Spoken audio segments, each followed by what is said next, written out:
Good morning students. BSc first year में first semester में हम फर्स्ट यूनिट में थर्ड चैप्टर जो हम पढ़ रहे थे पैरासिटिक प्रोटोजोन्स। पैरासिटिक प्रोटोजोन्स के दो जीनस हमने क्लियर कर लिए थे, trypanosoma gambiense and Entamoeba histolytica. Parasitic protozoans में हमने पढ़ा, दो जीनस पढ़ चुके हैं कि ऐसे प्रोटोजोन्स जो कि पैरासिटिक होते हैं, एंडोपैरासाइट्स होते हैं या जो भी डिजीज कॉज करते हैं, कुछ पैथोजेनिक होते हैं, कुछ नॉन पैथोजेनिक होते हैं। तो पैरासिटिक प्रोटोजोन्स में फर्स्ट हमने पढ़ा था एंटमीबा हिस्टोलाइटिका जो कि अमीबोइसिस डिजीज कॉज करता है। सेकंड हमने पढ़ा था ट्रिप्नोसोमा गैम्बियंस जो कि स्लीपिंग सिकनेस कॉज करता है। थर्ड जीनस अब हम पढ़ेंगे लेशमेनिया जो कि डिजीज कॉज करता है, कौन सी? लेशमेनियसिस। ठीक है, तो लेशमेनिया के अंदर भी वही इसके एक्सटर्नल फीचर्स लगभग सिमिलर होंगे बाकी प्रोटोजोन्स की तरह। तो लेशमेनिया जो है वो भी एक क्या है? पैथोजेनिक फ्लैजिलेट प्रोटोजोन है। फ्लैजिलेट का मतलब फ्लैजिला प्रेजेंट होगा और पैथोजेनिक का मतलब है इसके अंदर डिजीज कॉज करने की एबिलिटी होती है। ठीक है, पैथोजेनिक फ्लैजिलेट होता है जो कि एक इंट्रासेलुलर एंडोपैरासाइट है। इंट्रासेलुलर एंडोपैरासाइट का क्या मतलब है? इंट्रासेलुलर का मतलब है कि ये सेल के अंदर जाकर के इन्फेक्शन कॉज करेगा। इंट्रासेलुलर एंडोपैरासाइट यानी कि बॉडी के अंदर रह के पैरासिटिज्म शो करेगा और इंट्रासेलुलर यानी सेल के अंदर जाके इन्फेक्ट करेगा। ठीक है, और कहाँ इन्फेक्ट करता है ये? Reticulo endothelial cells of blood capillaries of A vertebrate यानी कि प्राइमरी होस्ट। देखो ये डायजेनेटिक लाइफ शो करता है। डायजेनेटिक का मतलब है इसकी लाइफ साइकिल को कंप्लीट होने के लिए दो होस्ट की जरूरत है, that is primary host and secondary host. Primary and secondary host. तो प्राइमरी होस्ट इसका होगा वर्टिब्रेट और सेकेंडरी होस्ट जो होगा इसका जो वेक्टर है जो डिजीज को फैलाने में हेल्प करेगा वो होती है सैंड फ्लाई यानी कि उसका साइंटिफिक नेम है फ्लियाबोटोमस। तो इसका जो प्राइमरी होस्ट है वो होगा एक वर्टिब्रेट होस्ट। ठीक है, वर्टिब्रेट जो कि मैन होगा। ठीक है, और जो इसका सेकेंडरी होस्ट होगा जो कि इसकी वेक्टर भी कहलाएगी, मक्खी जो मच्छर जो भी इंसेक्ट होगा वो क्या नाम है उसका? Sand fly. और सैंड फ्लाई का जो साइंटिफिक नेम है वो है फ्लियाबोटोमस। ठीक है, तो ये इसका सेकेंडरी होस्ट होगा, डायजेनेटिक लाइफ शो करता है। और species of Leishmania are pathogenic इन किन किन वर्टिब्रेट होस्ट के अंदर इन्फेक्शन कॉज करता है? मैन के अंदर मेनली, उसके अलावा जितने भी कैटल्स हैं यानी कि मिल्क गिविंग जो भी पशु जो होते हैं वो डॉग शीप हॉर्स इनके अंदर भी ये अपना इन्फेक्शन शो कर सकता है। तो देखो लेशमेनिया जो लेशमेनियसिस डिजीज कॉज करता है वो एक डायजेनेटिक प्रोटोजोन है, फ्लैजिलेट है और प्राइमरी होस्ट वही है वर्टिब्रेट और सेकेंडरी होस्ट है इसका फ्लियाबोटोमस यानी कि सैंड फ्लाई। ठीक है, ये हुआ इसका हैबिटेट। उसके बाद है इसका डिस्ट्रीब्यूशन की कहां पाया जाता है? Distribution of leishmaniasis. तो देखो different species of Leishmania are distributed in different parts of the world. अलग अलग वर्ल्ड में अलग अलग जगह पे, अफ्रीकन कंट्रीज में, अमेरिकन कंट्रीज में ये पाया जाता है। लगभग कॉस्मोपॉलिटन हम इसको बोल सकते हैं। ठीक है, थर्ड है इसका मॉर्फोलॉजी की कैसी बॉडी कैसी दिखाई देती है लेशमेनिया की एंड इट्स लाइफ साइकिल की मॉर्फोलॉजी कैसी है यानी फिजिकल फीचर कैसा है, कैसा दिखाई देता है। इसकी दो फॉर्म्स होती है, लेशमेनिया फॉर्म और लेप्टोमोनाड फॉर्म। ठीक है, तो देखो दो फॉर्म होंगी तो जिसमें ऑर्गेनिज्म में दो फॉर्म पाई जाती हैं वो क्या कहलाते हैं? डाइमॉर्फिक यानी कि दो फिजिकल फॉर्म्स होती हैं। डायमॉर्फिक फ्लैजिलेट है ये जिसकी दो फॉर्म कौन कौन सी है? लेशमेनिया यानी कि जिसको बोलेंगे एमेस्टिकोड यानी कि जिसके अंदर क्या नहीं होता? फ्लैजिला नहीं होता। ठीक है, और दूसरी फॉर्म है इसकी लेप्टोमोनाड जो कि प्रोमेस्टिगोड कहलाती है जिसके अंदर फ्लैजिला प्रेजेंट होता है। ठीक है, तो दोनों फॉर्म देखिए मैं आपको बता देती हूँ अभी डायग्राम के हेल्प से। राउंड शेप जो होगा जिसके अंदर एक न्यूक्लियस प्रेजेंट होगा, साइटोप्लाज्म प्रेजेंट होगा। ठीक है, तो क्या क्या चीजें होंगी इसके अंदर? अंदर वाला जो है वो क्या कहलाएगा? न्यूक्लियस। उसके बाद न्यूक्लियस के अंदर जो स्मॉल स्ट्रक्चर है राउंड दैट इज न्यूक्लियोलस। ठीक है, उसके अलावा इसके अंदर ग्रैन्यूल्स प्रेजेंट होते हैं। पैराबेसल बॉडी हमेशा ज्यादातर प्रोटोजोन्स में पाई जाती है। पैराबेसल ग्रैन्यूल बोल सकते हो या बॉडी बोल सकते हैं। और राइजोप्लास्ट पाया जाता है। ठीक है, ये तो कौन सी फॉर्म है? लेशमेनिया फॉर्म जिसको बोलेंगे जो कि एमेस्टिगोट कहलाती है। एंड दूसरी जो फॉर्म है वो प्रोमेस्टिगोट कहलाती है। प्रोमेस्टिगोट कहलाती है यानी कि उसमें फ्लैजिला प्रेजेंट होगा और दूसरा नाम है इसका लेप्टोमोनाड। लेप्टोमोनाड फॉर्म। ठीक है, ये कैसी होगी, इलोंगेटेड होती है ये वाली बॉडी। जैसे हमने पढ़ी थी ना, किसकी पढ़ी थी, ट्रिप्नोसोमा की पढ़ी थी, इलोंगेटेड फॉर्म, जिसके अंदर वही साइटोप्लाज्म दो में डिवाइडेड होता है, एक्सोसाइटोप्लाज्म एंड एंडोसाइटोप्लाज्म। एक फ्लैजिला प्रेजेंट होता है, उसके अंदर एंडुलेटिंग मेम्ब्रेन थी, इसमें एंडुलेटिंग मेम्ब्रेन नहीं होती है। ठीक है, तो ये जो मूवमेंट में हेल्प करेगा दैट इज द सिंगल है तो क्या बोलेंगे, फ्लैजिलम। और वही चीजें इसके अंदर होंगी जो इसमें थी, दैट इज कौन सी, राइजोप्लास्ट होगा, बेसल ग्रैन्यूल होगा इसके अंदर। ठीक है, उसके अलावा जो बीच में न्यूक्लियस, न्यूक्लियस के अंदर न्यूक्लियोलस और क्रोमेटिन के ग्रैन्यूल प्रेजेंट होंगे। बस इसका ये है कि जो दो फॉर्म्स होती हैं वो एक होती है जो स्मॉल राउंडेड दैट इज एमेस्टिगोट, और जो फ्लैजिला वाली फॉर्म होती है एलॉन्गेटेड होती है दैट इज नोन एज प्रोमेस्टिगोट। तो लेशमेनिया की दो फॉर्म्स जो हैं तो ये डायमॉर्फिक फ्लैजिलेट कहलाता है। ठीक है, it is found in two forms, adult is called the amastigote Leishmania जो कि rounded and oval shaped about 1 to 3 micrometre in diameter, externally covered by a pellicle. ठीक है, cytoplasm has a vesicular nucleus होगा इसके अंदर, basal ग्रैन्युअल, पैराबेसल body, कैनेटोप्लास्ट। और flagellum जो है is small and with in the cytoplasm के अंदर ही कॉन्स्ट्रिक्टेड रहता है, राइजोप्लास्ट के अंदर, यानी फ्लैजिला बाहर निकला हुआ नहीं होता। It is found in the reticulo endothelial cells of the vertebrate host. And जो दूसरी फॉर्म है लेप्टोमोनाड यानी कि promastigote form, it is found in the gut of vector host. जो इसका वेक्टर है यानी कि जो मस्कीटो है, फ्लियोबोटोमस सैंड फ्लाई जिसको कहते हैं, उसके गट में पाई जाएगी दूसरी फॉर्म, कौन सी, लेप्टोमोनाड। डन। ये कैसी होती है, लॉन्ग होती है, स्पिंडल शेप्ड होगी, फ्लैजिलेटेड होगी। Flagellum rises from the anteriorly located basal granule and is free anteriorly. ठीक है, दोनों फॉर्म समझ में आ गई। अब हम इसकी फिजियोलॉजी की बात करते हैं। किसकी फिजियोलॉजी पढ़ रहे हैं हम, लेशमेनिया की। तो फिजियोलॉजी देखिए, सबसे पहले फिजियोलॉजी का मतलब क्या होता है, बॉडी के अंदर होने वाली सारी एक्टिविटीज जैसे कि रेस्पिरेशन, डाइजेशन, सर्कुलेशन। तो सबसे पहले है इसका न्यूट्रिशन। तो लेशमेनिया है, एंडोपैरासाइट है, बॉडी के अंदर रहता है दूसरे के में, तो वो कैसा न्यूट्रिशन करेगा, उसके आसपास उसको जो भी मिल पाएगा न्यूट्रिशन उसी से अब्सॉर्ब करेगा। तो इसमें बोल सकते हैं हम सेप्रोजोइक टाइप ऑफ न्यूट्रिशन, के आसपास का जब जो भी उसको डेड एंड डिकेइंग मटेरियल मिलता है वहां से वो न्यूट्रिशन ले लेता है, दैट इज सेप्रोजोइक, जो कि एक टाइप का हिट्रोट्रोपिक न्यूट्रिशन है।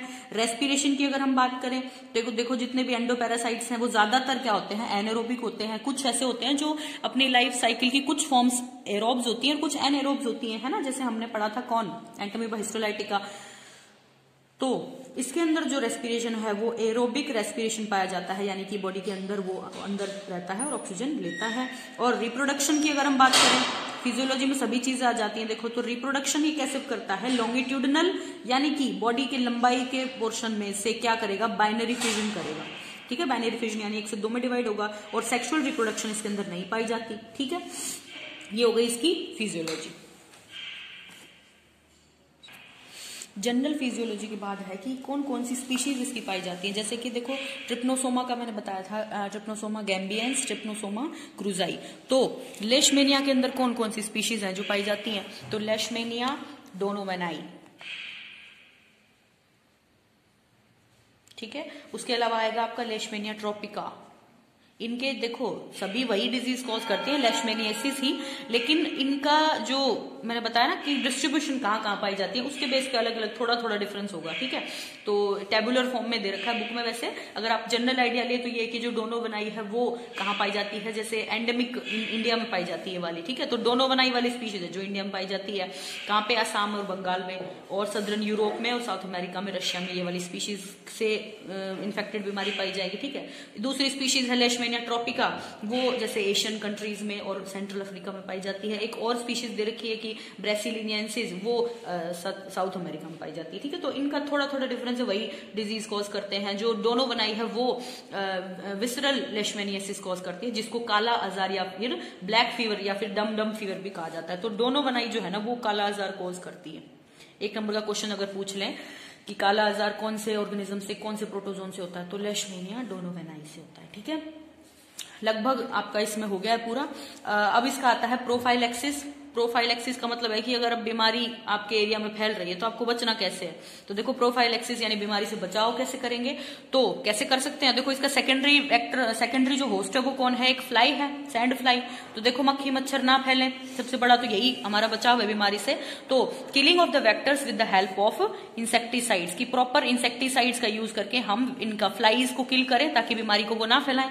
क्योंकि देखो लाइफ साइकिल जो पूरी होती है उसको सेकेंडरी होस्ट की जरूरत है। अगर सेकेंडरी होस्ट नहीं होगा, मच्छर नहीं होंगे, तो बीमारी कम फैलेगी। ठीक है, और जो इसके रिजर्वायर होस्ट है उनको भी किल कर दिया जाए, या फिर जो आइसोलेशन ऑफ पेशेंट्स बोल सकते हो, आइसोलेशन ऑफ पेशेंट्स की जो इन्फेक्टेड है ना वो बाकियों से दूर रहे, क्योंकि कहीं अगर उसका ब्लड ट्रांसफ्यूजन हो गया किसी दूसरे से तो भी डिजीज फैल सकती है ना। जैसे उसकी बॉडी के अंदर लेशमेनिया है तो वो दूसरे बॉडी के अंदर चला जाएगा, फिर मच्छर काटने से फैलेगा, तो ऐसे करके हम बच सकते हैं बीमारी से। और protection of bytes of the vector की मच्छर के काटने से अगर हम बचते हैं तो वो भी बहुत बड़ा बचाव होगा। ठीक है, ये था हमारा लेशमेनिया। फिर फोर्थ स्पीशीज आपकी, फोर्थ जो जीनस है वो आता है जियार्डिया, जियार्डिया इंटेस्टाइनलिस। जियार्डिया इंटेस्टाइनलिस देखो तो ये लास्ट जीनस हमारा मेन हमने पढ़ ली है। तो जियार्डिया इंटेस्टाइनलिस जो है, जिसको दूसरा नाम क्या कहते हैं, लैम्ब्लिया इंटेस्टाइनलिस भी कहते हैं, ये एक एंडोपैरासिटिक मल्टीफ्लैजिलेट प्रोटोजोन है। देखो ये चीज ध्यान रखना कि अब तक का पहला ये ऑर्गेनिज्म है जो कि मल्टीफ्लैजिलेट, अब तक देखो सबके पास एक ही फ्लैजिला था, लेकिन जियार्डिया जो होता है वो मल्टीफ्लैजिलेट होता है। ठीक है, एंडोपैरासिटिक है, मल्टीफ्लैजिलेट प्रोटोजोन है, और कहां पाया जाता है, in the duodenum and colon of man. Duodenum किसका पार्ट है, ड्यूडेनम किसका पार्ट है, स्मॉल इंटेस्टाइन का पार्ट है, और कोलन किसका पार्ट है, ascending colon, descending colon large intestine का पार्ट है। तो ये एंडोपैरासाइट होता है किसके अंदर, मैन की स्मॉल इंटेस्टाइन और लार्ज इंटेस्टाइन के अंदर, specially children and many other vertebrates, और भी वर्टिब्रेट्स के अंदर भी पाया जाता है। It is commonly called as grand old man of intestine, grand old man of intestine इसका कॉमन नेम है। देखो एक नंबर में छोटा क्वेश्चन अगर पूछा जाए तो क्वेश्चन कैसे पूछ लेंगे, what is the common name of Giardia intestinalis, या फिर which parasitic protozoan is known as grand old man of intestine, तो उसमें आप बताएंगे Giardia intestinalis. It is attached to the mucosa of the intestine but may invade the bile duct and gall bladder. मतलब कहां पे present होता है ये, इंटेस्टाइन की म्यूकोसा जो है ना, म्यूकोसा की लेयर होती है ना, म्यूकोसा सब म्यूकोसा की लेयर पे रहता है ये, लेकिन बॉडी के अदर ऑर्गन्स को भी इन्फेक्ट कर सकता है। बाइल डक्ट का मतलब है, बाइल का क्या मतलब है, लीवर से जो बाइल जूस सिक्रीट होके आता है ना, तो जिस डक्ट के थ्रू आता है वो कहलाती है बाइल डक्ट। तो जियार्डिया जब इंटेस्टाइन में रहता है तो बाइल डक्ट को भी इन्फेक्ट कर सकता है और गॉल ब्लैडर के अंदर भी फैल सकता है। ठीक है, और इसको रिपोर्ट किसने किया था, एंटोन वॉन लियोनहॉक ने किया था जी। और किसमें किया था, उसने अपने ही एक्सक्रीटा में इसको डायग्नोस किया था। ठीक है, तो it was reported by Anton von Leeuwenhoek in his own faeces. अच्छा, एंटोन वॉन लियोनहॉक ने और क्या किया था, सेल की डिस्कवरी की थी, तो उन्होंने अपने ही फिकस में क्या किया था, किसका ट्रेस पाया था, जियार्डिया का पाया था। ठीक है, फिर इसका स्ट्रक्चर देखा तो पता लगा कि ये मल्टीफ्लैजिलेट होता है, यानी कि बहुत सारे फ्लैजिला होते हैं। ठीक है, एक से ज्यादा होते हैं। फिर ये तो हो गया इसका क्या था, हैबिटेट। हैबिटेट के बाद सेकेंड पॉइंट है इसका डिस्ट्रीब्यूशन की, कहां पाया जाता है। तो देखो क्या है ये, कोस्मोपॉलिटन इसका डिस्ट्रीब्यूशन है, कॉस्मोपॉलिटन यानी कि पूरे वर्ल्ड के कंट्रीज में इसका इन्फेक्शन पाया जाता है। ठीक है, मॉर्फोलॉजी लाइफ साइकिल की अगर बात करें तो ये मोनोजेनेटिक है। देखो अब तक जो हमने पढ़े वो क्या थे, डायजेनेटिक थे, मोनोजेनेटिक है, यानी कि इसको एक ही होस्ट की जरूरत है पूरी लाइफ साइकिल पूरा करने के लिए। ठीक है, life cycle of giardia is monogenetic, और इसकी बॉडी जैसी होती है, देखो डायग्राम में आपको दिखा देती हूँ, मल्टीफ्लैजिलेट होती है। इसके अंदर जैसे न्यूक्लियस प्रेजेंट होंगे, राइजोप्लास्ट प्रेजेंट होगा, cytoplasm is divided into ectoplasm and endoplasm, parabasal body, और जो एक सपोर्टिंग जो स्ट्रक्चर होता है उसको कहते हैं, क्या बोलते हैं, एक्सोस्टाइल बोलते हैं। ठीक है, ये इसका स्ट्रक्चर है। उसके बाद आती है इसकी एपिडेमियोलॉजी, यानी कि बीमारी फैलती कैसे है। एपिडेमियोलॉजी का क्या मतलब है, the study of the spread of the disease. तो सबसे पहले कैसे फैलेगी बीमारी, डायरेक्ट और ओरल, कि बॉडी के अंदर जैसे अगर जैसे कहीं पे प्रेजेंट है जियार्डिया, अगर उस इन्फेक्टेड फूड को अगर ह्यूमन कंज्यूम करता है तो उससे ये डिजीज फैल सकती है। ठीक है, तो human infection is direct and oral, यानी कि मुंह के थ्रू जाएगा, by taking cyst along with the contaminated eatables, की खाने की चीजों के थ्रू अगर जियार्डिया बॉडी में चला गया तो मतलब ऐसे बीमारी फैलती है। ठीक है, फ्लाइज और कॉकरोचेस जो है ना, कॉकरोच यहाँ भी गया, यहाँ भी गया, यहाँ भी गया, तो यहाँ से जियार्डिया लिया दूसरी जगह छोड़ दिया, फिर उसको ह्यूमन ने कंज्यूम कर लिया, तो ऐसे करके डिजीज फैलती है।